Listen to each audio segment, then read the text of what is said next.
Et qui est-ce qui fait du supposition? C'est le copain d'en face, c'est the mental. Hein? C'est lui qui fait des suppositions. Troisième accord Toltec, ne faites pas de suppositions. Le Dalai Lama disait la même chose il y a 20 ans dans un de ses discours à Toulouse. Never assume, ne faites pas de suppositions. Ça correspond à quoi dans la chevalerie Toltec? Eh bien, ça correspond à la quête du chevalier. Tout chevalier digne de ce nom a une quête, hein? La quête du Graal. C'est quoi le Graal du chevalier Toltec? C'est la vérité.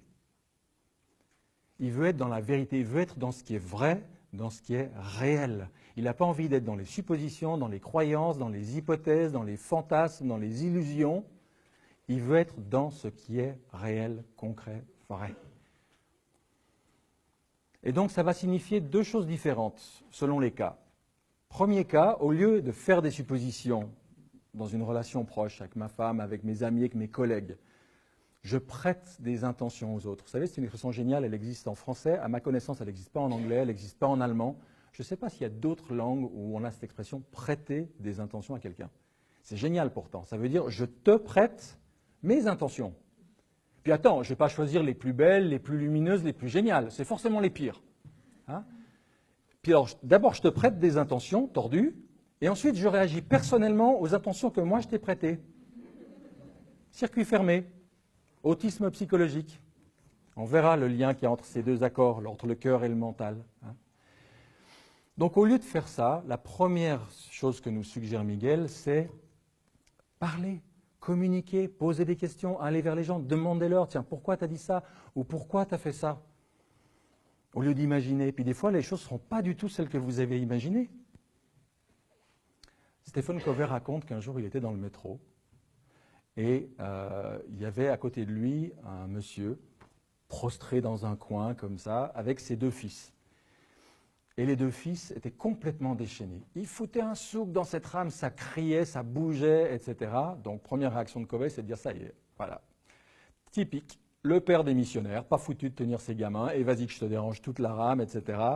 Et du coup, de partir sur des généralisations sur les pères d'aujourd'hui, qui ceci, qui cela, etc. Hein, le mental qui part en vrille avec ses suppositions. Jusqu'au moment où la discussion s'engage avec ce monsieur. Donc là, on sort du virtuel, on revient dans le vrai, on revient dans le réel. Et qu'est-ce qu'il lui dit, ce monsieur? Il lui dit, on revient de l'enterrement de ma femme. Et vous imaginez en un milliardième de seconde ce qui se passe dans la tête de Covey?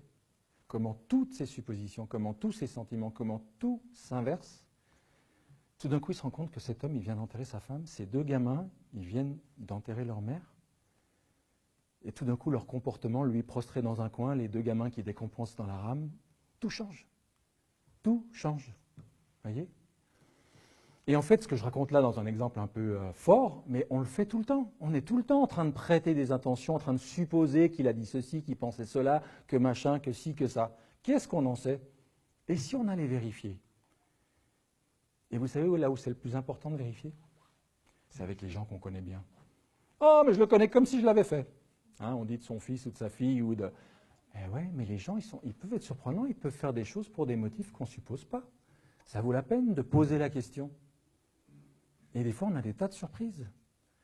Donc, ne faites pas de suppositions. Au départ, c'est déjà ça. Chaque fois que c'est possible, c'est je vais demander, je vais communiquer, je vais vérifier auprès des personnes concernées pour ne pas partir dans mes croyances, dans mes suppositions et fonctionner dans mon cocon, dans mon brouillard intérieur où je me fais mon cinéma tout seul. Ça, c'est la première possibilité. Mais il y en a une autre dont parle moins Miguel, mais moi qui m'intéresse aussi beaucoup. C'est toutes les situations où on ne peut pas vérifier. Quand Sarkozy, Hollande ou Obama prennent des décisions qui me choquent, qui me surprennent, je ne peux pas prendre le téléphone, dis donc François ou dis donc Nicolas, c'était pourquoi ça? Je ne peux pas.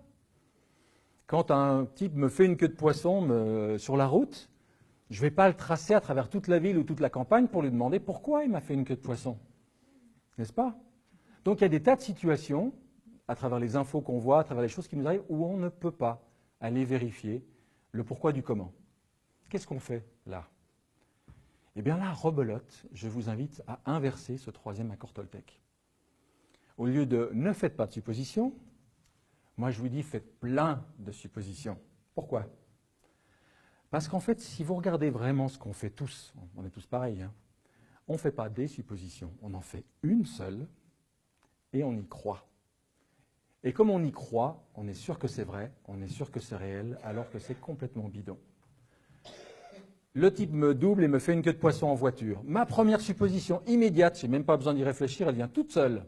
Encore un connard, encore un chauffard, encore un égoïste qui pense qu'à lui, encore un type qui a reçu son permis de conduire dans un cornet surprise. Puis en plus, il roule en BM, si ça se trouve, c'est un dealer de banlieue, etc. Et ça y est, le mental est parti en vrille. Hein? Donc j'ai eu peur, parce que je me suis vu partir dans le fossé, ça m'a foutu en colère, parce que c'est quand même, moi, pas agréable.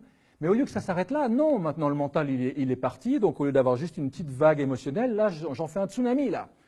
Hein, puis quand j'arrive au boulot, vous savez pas ce qui m'est arrivé, là, sur la route, tout à l'heure? Non, mais un espèce de gars... Et voilà, je parasite tout le bureau. Après, à la cafétéria, tu ne sais pas ce qui est arrivé à Georges, ce matin, il y a un type sur la roue, il a failli... Et je ne m'arrête pas là, non, ça serait trop beau. Le soir, quand je rentre à la maison, premier truc que je dis à ma femme et mes enfants quand je rentre, vous ne savez pas ce qui m'est arrivé ce matin? Et rebelote, vas-y que je te balance ça à toute la famille. Qu'est-ce qu'il y a de réel dans tout ça? Hein, si le troisième accord te le texte, c'est la vérité, c'est la réalité. Qu'est-ce qu'il y a de réel dans cette expérience-là? Une queue de poisson. Ça, c'est réel. Mais l'émotion, à la limite, on peut dire oui, elle est réelle aussi. Que j'ai la pétoche, que je me mette en colère. Peut-être que ça n'arrive pas à Amma, au Dalai Lama ou à des grands personnages comme ça, je ne sais pas, je ne suis pas dans leur tête et dans leur cœur. Mais en tout cas, nous, à notre niveau, je crois que c'est assez normal d'avoir des réactions émotionnelles dans des situations comme ça. Mais toute l'histoire que je m'invente derrière, toutes les suppositions que je fais, et comment ces suppositions-là de mon mental viennent amplifier mon émotion, qui viennent encore amener mon mental à justifier, à raconter, tout ça, c'est complètement bidon. C'est du virtuel, c'est de l'imaginaire. Je ne suis plus du tout dans le réel, là. Parce que j'ai fait qu'une seule et unique supposition. Donc, l'astuce, c'est d'en faire minimum 2, complètement contradictoires. Pourquoi? Parce qu'il faut 2 yeux pour voir en relief. Amusez-vous à essayer de conduire en fermant un œil. Vous perdez totalement le sens de la perspective. Il faut 2 yeux, 2 oreilles pour entendre en stéréo. Et il faut minimum 2 éclairages différents sur un objet, tous les photographes savent ça, pour que ça ne crée pas une ombre de l'autre côté. Et nous, on est des cyclopes mentaux. Un point de vue, une supposition, et on croit qu'on a tout compris. Ben non. Niet Popov, ça ne marche pas comme ça.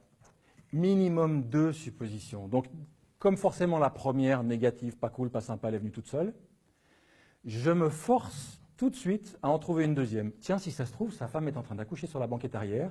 Si dans un quart d'heure, ils ne sont pas à la maternité, le petit, il accouche dans la voiture. Une autre. Tiens, si ça se trouve, il fait une crise d'asthme. S'il n'a pas sa ventoline dans un quart d'heure, il va crever étouffé au volant. Et puis moi, qui aime bien le sens de l'humour, j'aime bien en rajouter une complètement loufoque et absurde, parce que la vie est souvent encore plus absurde et loufoque qu'on l'imagine. Donc je me dis, si ça se trouve, il visitait un chantier avant de monter dans la voiture, il a marché sur une flaque de colle, et maintenant il a le pied collé à l'accélérateur, il n'arrive plus à freiner. Voilà. Et qu'est-ce qui se passe quand je fais 1, 2, 3, 4 suppositions? Eh bien, j'arrive à une conclusion magistrale. J'en sais rien. J'ai eu la pétoche, ça m'a mis en colère, mais je ne sais pas pourquoi cette voiture m'a fait une queue de poisson. J'en sais rien. Et je le saurai probablement jamais. Et donc, du coup, au lieu que mon mental parte en vrille, je me calme, et du coup, tout l'émotionnel redescend. Hein? Allez, ça mérite de s'énerver combien de temps, une queue de poisson, d'après vous? 1 minute, 2 minutes, 3? Voilà. Et au bout de 3 minutes, on repasse à autre chose. Terminé. La petite vague émotionnelle, elle va gentiment s'aplatir sur la plage. Elle ne va pas être montée en tsunami par un mental déchaîné. Vous voyez? Là, le mental joue son vrai rôle. Quand je disais tout à l'heure libérer le mental, ça veut dire empêcher le mental de m'inventer une histoire, une interprétation, une supposition, et ensuite de croire qu'elle est vraie, et de me pourrir la vie tout seul, sans compter tout mon entourage. Donc ça, c'est un réflexe à développer, qui va vous développer votre sens de l'humour en même temps, parce que tout le sens de l'humour est basé sur ça. Hein, c'est l'histoire de Groucho Marx qui prend le pouls d'un patient. en regardant sa montre à gousset, puis qui au bout d'une minute dit « Écoutez, de deux choses l'une, soit vous êtes mort, soit ma montre est arrêtée. » Ou c'est l'histoire du médecin qui voit rentrer un patient dans son cabinet, un monsieur tout chauve, le crâne à pieds nus, et qui a une grenouille incrustée dans la peau du crâne, dans le cuir chevelu. Oh, le médecin regarde ça, il est effaré, et il lui dit « Mais mon pauvre vieux, mais qu'est-ce qui vous arrive ?» Et la grenouille répond « Oh, un bête furoncle au pied. » Vous voyez, il y a toujours deux manières de voir la même situation. Alors l'humour va chercher dans l'absurde, dans des choses complètement énormes, mais de prendre ce pli-là, de ne pas être des cyclopes mentaux, de refuser la supposition unique qui va devenir la croyance unique et qui va mettre mon mental et mon cœur en vrille et me pourrir la vie, ça va vous donner une liberté extraordinaire. Au début, c'est comme tout, ça demande de l'entraînement. Si vous allez demain suivre votre premier cours d'aïkido, ça va être lent, ça va être mal pratique, ça va être tout sauf réaliste, votre mouvement, vos gestes, etc. À force, ça va devenir tellement souple que n'importe quelle agression dans la rue, vous saurez gérer.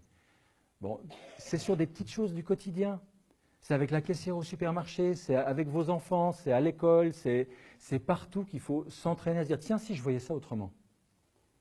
Si j'imaginais une autre vision de la situation. Si finalement ce que j'ai supposé ou imaginé, ce n'était pas vrai du tout. Là, je lui ai prêté une intention négative, mais finalement, quelle bonne raison il ou elle pourrait avoir de dire ce qu'il vient de dire ou de faire ce qu'il vient de faire. Et vous allez voir, ça développe sacrément l'imagination et puis ça évite de s'enfermer tout seul. Il y a un dicton juif que j'adore qui dit « Entre deux solutions, il faut choisir la troisième ». Voilà. C'est refuser l'enfermement dans le binaire, refuser de voir les choses d'une manière noir-blanc, primaire et basique. Alors les deuxième et troisième accords Toltec, ils sont très liés. On voit ça dans toutes les parties du jeu Toltec qu'on anime. Hein. Comme je disais tout à l'heure, je commence par faire des suppositions, je prête des intentions à l'autre, et ensuite de ça, je réagis personnellement à l'intention que j'ai prêtée à l'autre. Ou alors c'est mon émotionnel qui a été touché en premier, j'ai été vexé, j'ai été chagriné, peiné, contrarié, et pour justifier mon émotion, je vais supposer quelque chose qui va forcément donner tort à l'autre et à moi raison. Et ce fonctionnement-là nous enferme. Ça tisse un cocon ici. Vous savez, on parle du fil de nos pensées. J'ai perdu le fil de mes pensées. Ah ben oui, mais du fil, plus du fil, plus du fil, et on finit par avoir créé tout un cocon autour de soi, qui est fait de toutes les histoires qu'on se raconte, mais qui font qu'on n'est plus du tout en contact avec les vrais gens, avec la vraie situation, avec ce qui se passe vraiment sur le terrain. Et un jour, il faut déchirer ce cocon-là pour sortir nos ailes spirituelles, pour retrouver la vraie dimension de ce qu'on est. Moi, je rêve du jour où l'école apprendra aux enfants très rapidement à comprendre comment marche leur cœur et leur tête, de manière à ce qu'ils ne rentrent pas dans ces fonctionnements-là qui font qu'on se livre une bataille, une guerre intérieure, mais épouvantable. Vous voyez ?